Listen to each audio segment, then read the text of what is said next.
Le calife cigogne de Sarah Cohn Bryant. Traduit par Élisée Escande.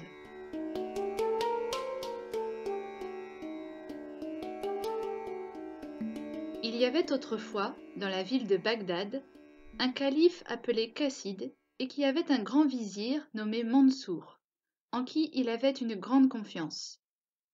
Comme Cassid était extrêmement curieux, il s'en allait souvent se promener déguisé dans les faubourgs de sa bonne ville de Bagdad, et il écoutait causer les gens. Il apprit de cette façon que l'enchanteur Kourouglou cherchait à le détrôner pour mettre sur le trône à sa place son propre fils. Et Cassid pensa qu'il ne ferait pas mal de se défaire de ce Kourouglou. Mais il ne l'avait jamais vu et ne savait où le prendre. Comme il y réfléchissait un matin, il vit entrer son vizir, l'air tout préoccupé. « Tu as l'air ennuyé, dit le calife. Que se passe-t-il ? Oh, pas grand-chose, dit Mansour. Mais il y a dans la cour un marchand étranger qui a de bien belles marchandises. Seulement moi je n'ai pas beaucoup d'argent. N'est-ce que cela ? Fais-le toujours monter. Quand le calife et son vizir eurent bien examiné les marchandises et acheté plusieurs choses, le marchand ouvrit un tiroir où se trouvait une petite boîte avec un papier. « Qu'est-ce que cela ? dit le calife. « Je ne sais pas, répondit le marchand. Je l'ai trouvé dans la rue. Si vous le voulez, je vous le donne. Le calife prit la boîte et l'ouvrit.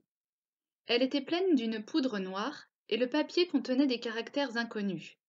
« Il faut envoyer chercher le vieux Sélim, dit Mansour. Il sait toutes les langues. » On envoya chercher Sélim, qui déclara que c'était de l'hébreu et que cela signifiait « Celui qui prendra de cette poudre et qui se tournera vers l'Orient en disant 3 fois « Moutabor, Moutabor, Moutabor » prendra la forme de tel animal qu'il lui plaira et comprendra son langage. Mais qu'il se garde bien de rire pendant sa métamorphose, ou il oubliera le mot magique qui le rétablira dans sa première forme s'il le prononce en se tournant vers l'Occident. Le calife ordonna à Sélim d'oublier tout de suite ce qu'il venait de lire, et il sortit avec son grand vizir pour réfléchir à cette étrange découverte. Comme ils arrivaient sur la grande route, ils virent passer une cigogne. « Si nous devenions cigognes, dit le calife, j'ai toujours eu envie de savoir ce qu'elle se raconte. » Ils avalèrent chacun un peu de la poudre noire, se tournèrent vers l'Orient en disant « Moutabor, Moutabor, Moutabor ». Voilà leurs cous qui s'allongent, leurs jambes qui maigrissent, leurs bras qui se changent en ailes. Le calife et son vizir étaient devenus 2 cigognes.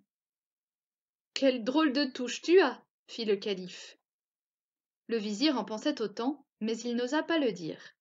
« Tout de même, fit Cassid, il ne faudrait pas rire. Nous oublierions ce fameux Moutabor. Allons plutôt voir ce que font ces cigognes là-bas. » Ils s'approchèrent et virent une jeune cigogne qui se pavanait avec grâce. « D'où venez-vous, madame Lombec ?» lui cria une autre. « Il y a de fameuses grenouilles dans les temps, savez-vous » ?»« Oh, je n'ai pas le temps, » répondit la première.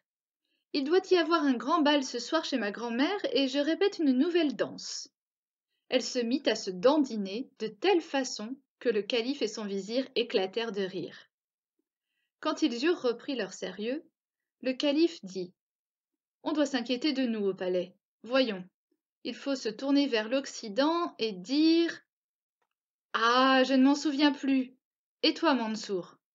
Mansour s'inclinait avec son long cou et disait « Mou, mo, mou » sans pouvoir arriver au bout. Le calife se sentit bien ennuyé. Ils eurent beau s'évertuer tous les deux, jamais ils ne purent retrouver le mot magique. Désespérés, ils s'enfoncèrent dans le bois, affamés, et arrivèrent à un vieux château. « Qui est là ?» cria une voix. C'était une chouette qui voletait par-ci par-là. Le vizir essaya de lui expliquer leur situation. « Oh, dit-elle, vous êtes des cigognes, alors restez ici. On m'a prédit que des cigognes m'apporteraient du bonheur. Moi non plus je ne suis pas née chouette. J'étais la princesse Loussa. Le méchant enchanteur Kourouglou m'a changée en chouette parce que je n'ai pas voulu épouser son fils. et il m'a dit que je resterais ainsi jusqu'à ce que quelqu'un voulût m'épouser malgré ma laideur. Mais je crois qu'il doit venir bientôt de ces côtés-ci pour causer avec ses amis, et si vous pouviez les entendre, peut-être trouveriez-vous le mot magique. Cela se peut, dit le calife. Dites-nous ce qu'il faut faire. Ah, dit la chouette, je vous le dirai bien, mais il faut que l'un de vous deux me promette de m'épouser. Je ne veux pas rester oiseau de nuit. Mansour, dit le calife, tu peux bien l'épouser. Oh, dit le vizir, moi je suis vieux, et puis j'ai déjà une femme, et bien que Mahomet nous en permette 4, je trouve que j'en ai assez. C'est vous qui devez l'épouser, sire, vous êtes garçon. Mais si elle est laide, c'est ça qui sera agréable. Ils discutèrent ainsi quelque temps, mais le calife avait tellement peur de rester cigogne toute sa vie qu'il se décida à faire la promesse. La chouette eut l'air ravie et ajouta: Vous tombez bien, c'est justement ce soir que doit avoir lieu le festin. Cachez-vous derrière cette fenêtre et vous entendrez tout ce qui se dira. Plusieurs hommes arrivèrent en effet et s'assirent à un festin dans la grande salle. Cassid et Mansour reconnurent tout de suite le marchand qui leur avait vendu la poudre noire et qui n'était autre que l'enchanteur Courouglou. Quand le repas fut presque fini, quelques-uns des invités demandèrent au prétendu marchand de leur raconter quelque chose. Et tous rirent comme des fous pendant qu'il leur expliquait comment il avait changé le calife et son vizir en cigognes. Quel mot leur avais-tu donc donné? Dit l'un d'eux. Oh, un mot latin pas bien difficile à retenir pourtant. Mutabor. Mutabor, Mutabor, Mutabor, s'écrièrent en s'envolant les deux cigognes. Et le calife, avec son vizir, se retrouvèrent devant la porte de la chouette. Une belle jeune fille en sortit et s'élança vers eux. Qu'elle est belle! Ne put s'empêcher de s'écrier Cassid. En vérité, mademoiselle la chouette, vous ferez une charmante sultane. Le calife regagna rapidement son palais, accompagné de Mansour et de Loussa, l'ancienne chouette. Il fit mettre l'enchanteur en prison et exila son fils. Puis il épousa Loussa, et ils vécurent heureux.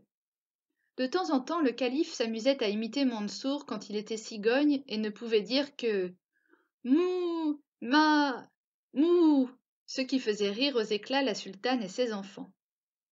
Pourtant, lorsque le vizir trouvait que la plaisanterie durait un peu trop longtemps, il menaçait le calife de raconter à la sultane leur discussion devant la porte de la chouette, et Cassid se taisait aussitôt.